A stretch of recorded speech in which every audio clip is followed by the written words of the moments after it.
sometimes there's a time to follow rules, and then maybe sometimes there's reasons not to follow rules. And as I'm learning, there's more often than not times to bend the rules. Uh, Maybe it's not even just rules; it's just how things are done normally. But this morning, I wanted to share with you something that I experienced this morning when I attended a local. It's a networking group, but it's also a place to come and get feedback. It's called 1 Million Cups. And there's always a speaker, there's always somebody that presents about their business and the idea that you get the feedback. Now, let me go back a little bit here. I have notes here and I'm not even looking at them. When you have an opportunity to speak, it's best to know what you're going into. What is it that you're allowed to do? What do most speakers do in that given situation?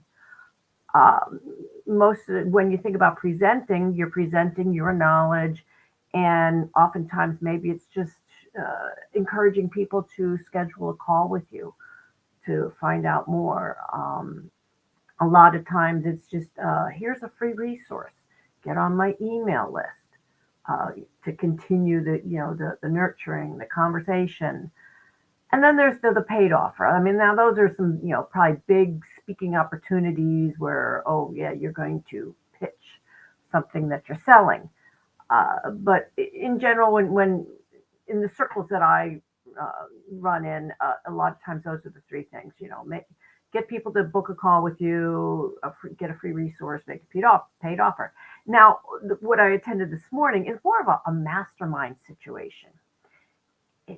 People are applying to be the speaker, to present about their business, what they're up to, and get feedback. And I have to say, the presentation part of what I saw this morning, I was impressed because normally I sit through these things. It's like, oh, the slides are just killing me because every word they're saying is written on the slide. Like, but I have to say, these young women that presented this morning, I did a good job on their presentation.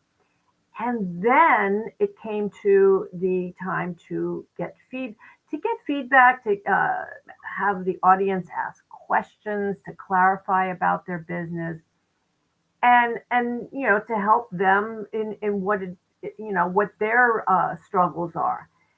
Now, what happened was there were a lot of good pieces of advice for these young women. And instead of getting just the feedback, and you get the feedback, you get the brainstorming, you soak it all up. And in any mastermind situation, you just soak it all up and then take it away with you and figure out which pieces you want to use and what you don't want to use. Okay. But you soak it all up. That wasn't happening this morning. They were giving pushback.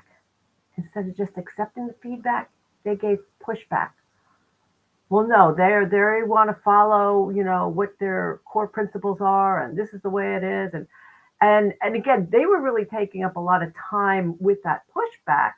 They were taking away from getting more information from the audience, and from what I was seeing was that they were starting to alienate this audience. Now, there they were asking for help, and really they came to the table and said, "Just send us just send us people that are interested in what we just presented to you. Just send us businesses." That's all I wanted. Well, that's not the idea of this particular organization, of this meeting. It's get the feedback and say thank you very much. My camera is not working. Okay. There we are. Back again. I have to be really careful. I'm on a different camera. But anyway, let me just finish this up really quickly here. So you just advice. It's like look at what the premise is of who you're presenting to, especially when it's a mastermind. Take the feedback, be gracious about it, and then go on your way. But don't alienate the audience when there's something that you really would like to get help with, whether it's specific to your core ask, but you never know where things can lead after the fact.